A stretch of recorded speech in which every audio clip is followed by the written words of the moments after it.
Alright, so today we're going to be talking about some sales tactics that are popular in the New Age community.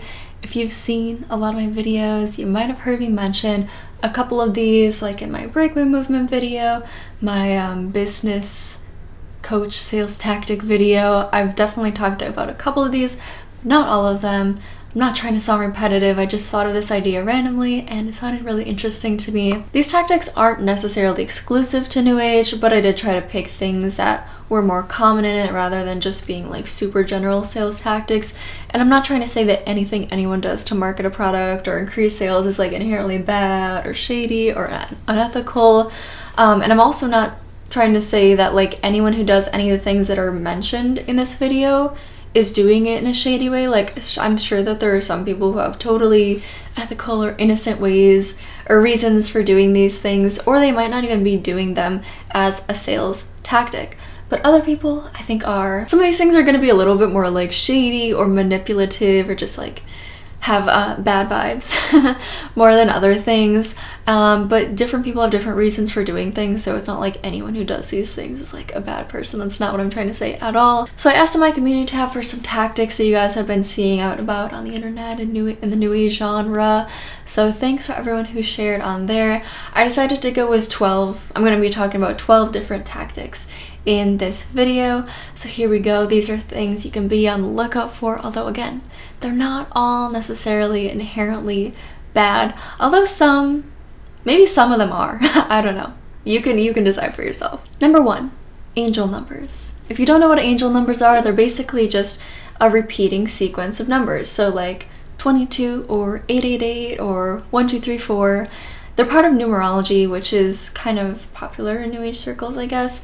And a lot of people like to price their products or services with angel numbers. So for example, popular law of attraction YouTuber or influencer in general, Lior Alexandra, has a love mastery program. The normal price is $297, which is not an angel number, but if you want to do the payment plan, it's $111 a month for 4 months. So 111 angel number. Side note, side rant, I despise how companies or influencers with companies basically screw people over who can't afford their normal priced option by offering them a payment plan where they end up having to spend way more money in the long run. With Lior's program, if you can't spend $300 all at once, you get to spend $444 over the course of 4 months. Lucky you. I think that's a great example of how being poor is expensive. Like, companies will act like they're doing some great public service by making their products more accessible to lower income people by offering a payment plan option, but in reality they're making way more money off of them than the one-time payment people. Like, it's so gross to me. I mean, with like knowing that somebody's doing a payment plan because they can't afford $297 all at once, so you're going to charge them an extra 50%. That's literally what it turns out to be. With Lior's program, she is charging 1.5 times the price, almost like an extra $150 to the people who are too poor to afford a $300 course. And I'm sorry, but I don't care how common this is. Like, I don't care if large corporations do it too. That doesn't justify it. People will call out big brands for doing unethical things, but also then use those brands' practices to justify them doing unethical things. Anyways, some people tend to view angel numbers in a pretty simplistic way where it's like, if you're seeing angel numbers all the time, that has meaning and it'd be like a sign that you're on the right path. Other people who I suppose are probably a little bit more into numerology see each number sequence as having different kind of meaning. So like, according to numerology.com, 222 could mean that your life is out of balance in some way, whereas 777 means spiritual evolution is upon you. So I'm guessing that some people who use angel number pricing think it'll have some significance or maybe some impact on the person who's buying it. But at the same time, I also wonder if they do it just to like spiritualize the product in any way possible. There's no real functional purpose that my brain can decipher, at least, but there's no real harm in it. Like, I don't see how it could be manipulative.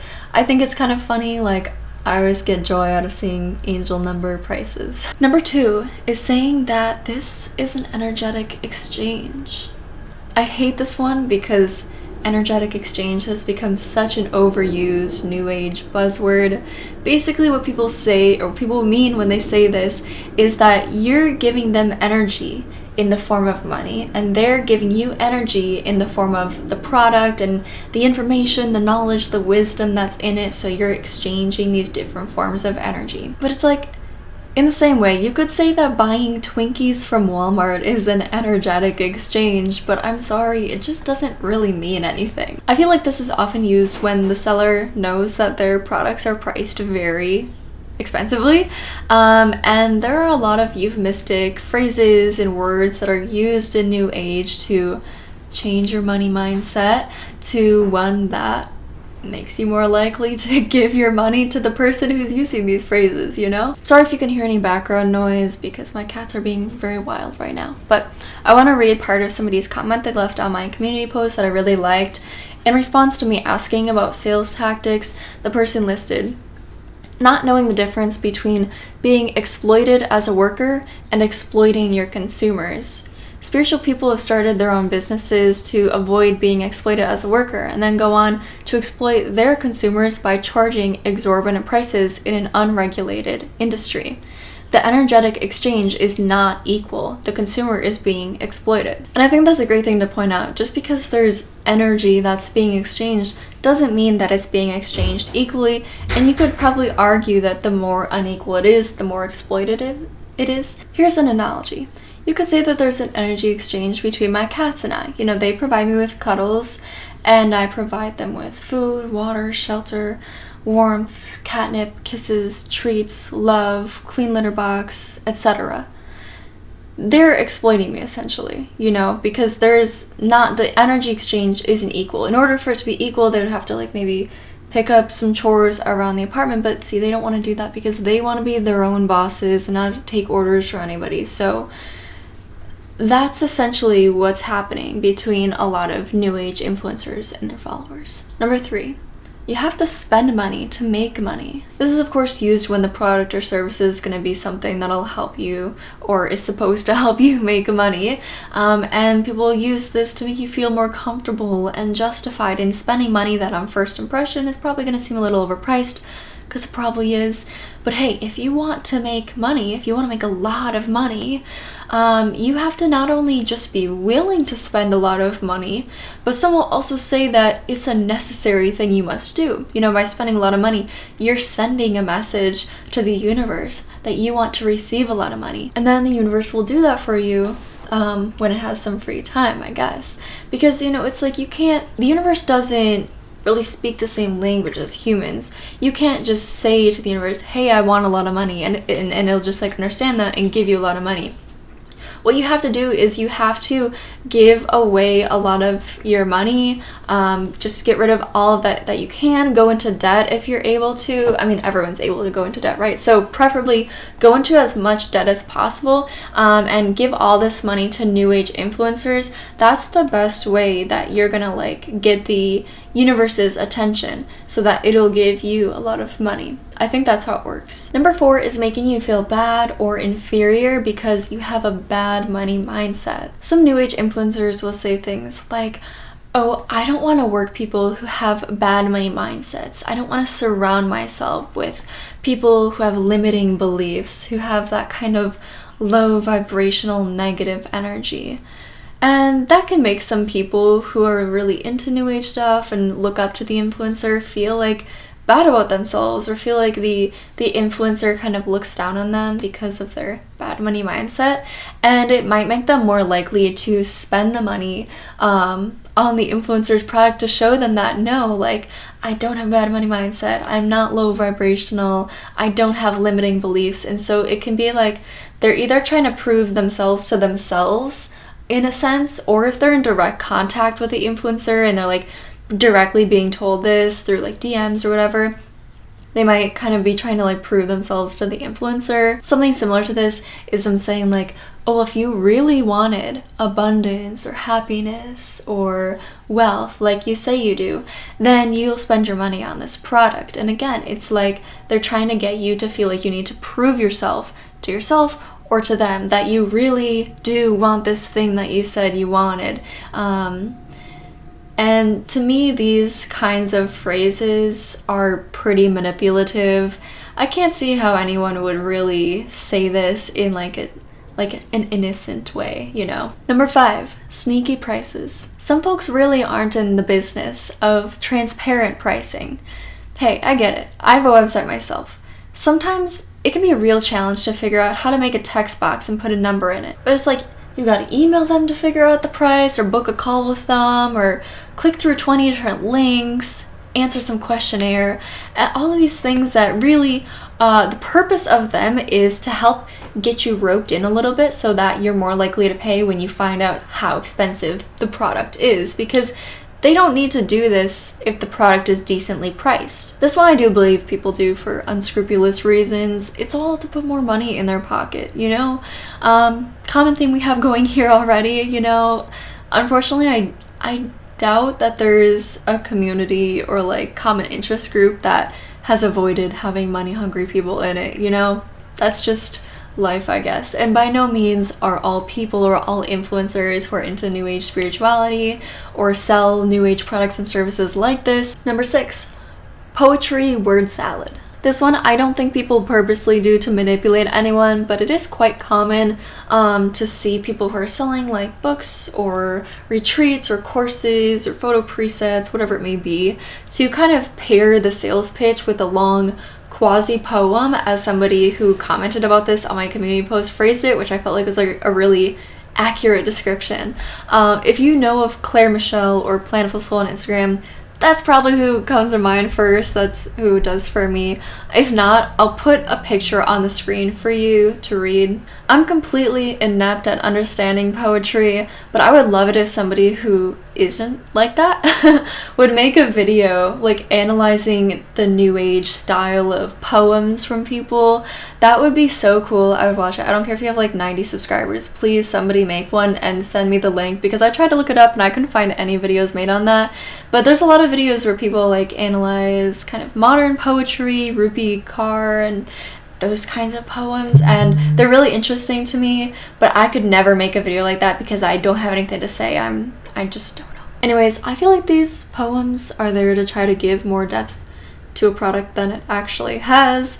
Like photography is cool and great. But photo presets, for example, they're not really that deep at all, you know? They don't have to be. Not everything has to be deep. They're just there to make your pictures look prettier, and that's awesome. Pretty pictures. Who doesn't love them? But some people I don't feel like really are okay with that, and so they add some whimsical little description with buzzwords like abundance and manifestation, and then people feel like the presets are going to have some profound impact on their life. New Age is all about vibes and feelings. If something doesn't have much meaning, you add something to give a superficial impression that it's deep and meaningful. Number 7, quantum mechanics word salad. I know I brush on this in like every video it feels like, so I'm sorry if you've recently watched some of my other videos and I sound like a broken record. I'm not trying to. I'm not trying to assume that everyone watches all my videos or remembers everything I say, and then, you know, people got other things going on in their lives. But quantum mechanics is a type of science that's not really well comprehended by basically anyone. But New Age gurus, and influencers too, but gurus like Joe Dispenza and Deepak Chopra, who, by the way, I am working on a video right now about Deepak Chopra, but people hear them talk about quantum stuff and kind of just regurgitate whatever they hear. It's kind of hard to do your own research on the subject because it's just very complex, so people just hear things and say the same things and don't really know how to tell if what they're saying is true or not, I feel like. But like Joe Dispenza, Deepak Chopra, you know, they're educated people, but that doesn't mean that they're educated on quantum science. I'm fairly certain that most physicists would not have the same ideas on quantum things' impacts on humans and consciousness as people in the New Age community do. What's happening is that people are, I think, accidentally just misrepresenting the science, misunderstanding it. Like, for example, there's something called the double slit experiment, which I'm not going to go into it. You can watch a video called Quantum Mysticism is Stupid by Professor Dave Explains. He talks about how this is misrepresented in kind of like New Age, law of attraction circles, but a lot of people use it to draw a link between quantum physics and consciousness that's just not there because they don't understand what's happening in the experiment. I feel like the goal of using quantum jargon is to sound intelligent and knowledgeable about a complex scientific topic, even though a lot of New Age people are pretty anti-science in a lot of cases, you know. You gotta pick and choose when you want to use it, apparently.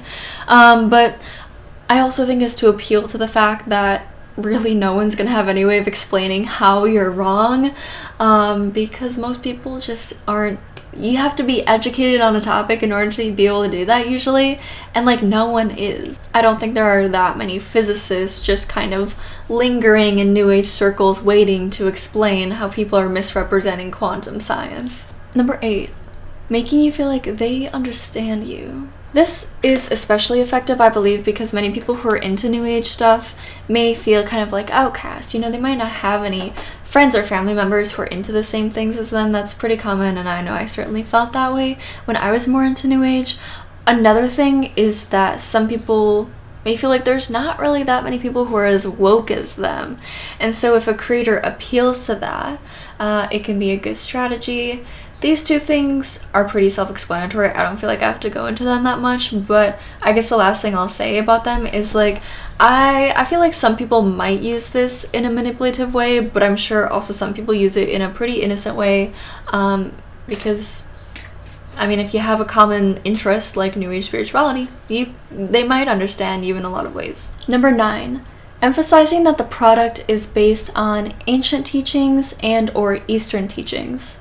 Therefore, it's more authentic, more woke, more spiritual, or to some people it might just seem more interesting and intriguing, which, I mean, it kind of makes sense because honestly, if someone was trying to sell me something based on teachings from 1800s Kansas, like, I wouldn't spark my interest that much. But just because something is old doesn't mean it's more useful or more accurate. Just because something is from an Eastern religion doesn't mean it's more spiritual or, again, more accurate. And while I think it's great to like learn about different cultures and religions, practices and teachings and whatever, and maybe you believe some of it, maybe you don't believe other parts of it, maybe you have other beliefs that are from other things, like, that's great, but I do definitely believe that many people unintentionally misrepresent certain Eastern or just in general any ancient teachings. Pretty sure I have before. Okay. It's like the Dunning-Kruger effect, you know. You have a small amount of knowledge on something, say non-duality, but you think you're an expert. And then the more you learn about it, the more you realize, yeah, I know nothing. So some people that use this as a sales tactic, you just have to be aware that they may have an incomplete knowledge on the things that they're trying to say their book or their course is based on or draws information from. Number 10. Using phrases that make it seem like the simple fact that you're aware of the product means you were meant to buy it. People say things like, this is your sign. The fact that you're reading this right now, the fact that you're watching this right now, means that you're ready to hear this message. I think this is a pretty gross tactic. I don't see how anyone could be using it in an innocent way, in my opinion. Just because you're aware of a product doesn't mean the universe wants you to buy it. Like, for example, you might go to the grocery store and you might see dozens of products, but that's not the universe telling you that you need to buy every single thing that you lay your eyes on. Like, maybe the universe is showing you some influencer's retreat thing to let you know that you shouldn't go to the retreat. Like, how are you supposed to know exactly what the universe is showing you things for? Number 11, claiming that their knowledge comes from a higher power or a spirit or something like that. This one's tricky because I'm sure there are people who believe they're receiving messages from higher powers, and I couldn't possibly disprove that even if I don't believe it's true because I don't have evidence for it. But I think saying this makes people sound more credible to those who do believe in like higher powers and spirits and things like that. This isn't, you know, just a mere human's belief. This comes from something with higher consciousness, more knowledge than any human could possibly have, or something that's infallible. I think that even if you believe in God or the supernatural, you should still have healthy skepticism regarding people who claim to be in communication with either of those, because you just never know. Like, sure, technically there could be a chance that some people are actually in communication with those, but there is a 100% chance that there are at least some people who are lying about that, and I'm sure everyone would agree on that, so you have to be cautious. And lastly, number 12, exploiting the parasocial relationship to make you feel like buying their product makes you connected to them or makes you part of a family, tribe, community. Now, of course, if you're getting access to some like Facebook group, then yeah, you're part of a community. So that's accurate. But I've seen people say this as if just buying some mala beads from them makes you like their blood relative. Or they'll say that you like by following their Instagram account, you become part of their tribe. No, following somebody just makes it easier for you to have access to their content. That's it. And it just seems like they are targeting the emotions of lonely people by saying these types of things. If you're purchasing some kind of personalized service from someone, like a one-on-one Zoom coaching session, for example, I mean, sure, you might have somewhat of a connection to them, but you have to realize that for them, it's a business connection. You're their customer or their client. Generally, though, buying something from somebody doesn't make you connected to them in any real way, and if somebody's trying to make you feel like it does, it's because they want your money. So what's my overall message with this video? Well, I think there are 3 ways you can deal with living in a world like this. Option 1, never buy anything. Then you don't have to worry about any of this stuff. You don't have to wonder if you're being manipulated or not. Option 2, only buy from large corporations. Then you know you're being manipulated. There's no mystery to it. Option 3 is going to be the preferred method, which is to use people's tactics against them. Say you want to buy some influencer's law of attraction book, but you don't pay for it. Send them an email, say, hey, this is your sign to send me a free copy of your book. The fact that you're reading this email right now means that the universe is telling you that you need to give me your book for free. The law of ancient Eastern quantum abundance energy exchange says that you need to give at least 1 book away for free in order to keep your riches. Now you have to send this at like 11:11, okay? Otherwise it's not going to work. So that's very important. Because the key to this all is to combine the tactics. You want to use as many as possible, whether you're trying to sell a product or whether you're trying to sell the idea of getting a product for free from some influencer, okay? So I hope this video helped you learn about some new age sales tactics, so you're more aware when you're out on the internet and you see them that they're not always necessarily authentic. Sometimes they might be, like I've said over and over, I'm not saying that everyone does these things for the same reasons. They're always intended to be sales tactics. They're always manipulative or sketchy or anything like that. Anyways, that's all I have for the video. You're welcome to those of you who wanted me to make a little bit of a shorter video, but I'm sorry to those who like the longer videos. I guess it's always good to switch it up from time to time though. But yeah, I hope you enjoyed the video, and as always, let me know your thoughts on it down below.